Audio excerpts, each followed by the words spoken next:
Two of the first U of L health doctors to receive the Pfizer vaccine this week had also helped save one man's life. That man says the vaccine is giving him hope after the long journey he spent battling coronavirus and nearly dying. The Night Team's Tyler Emery is sharing his story.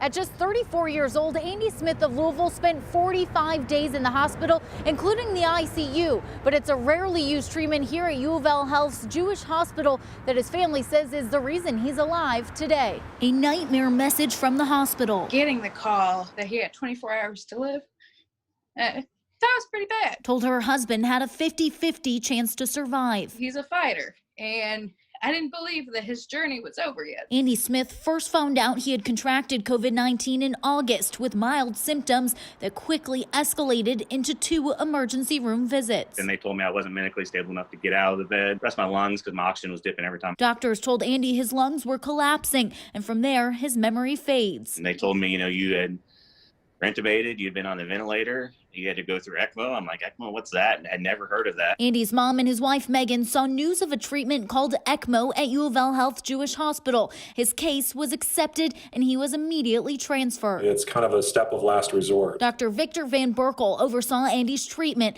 the use of a machine that helps oxygenate blood to the heart when the lungs and even a ventilator aren't strong enough. Only having to be on ECMO for 5 days was truly was remarkable. Expecting it to take another month, Andy's lungs strengthened more quickly, then beginning his rehab and recovery. He called me and he said, I think we've got a miracle. The vaccine being on the forefront, that gives us hope. The light at the end of the tunnel for them. When you kind of let your guard down one time, you just don't want that to happen to someone else, over the holiday season and, their family to experience what, my family's experienced. And a reminder to stay strong through the holidays and the months to come. In Louisville for the Night Team, Tyler Emery.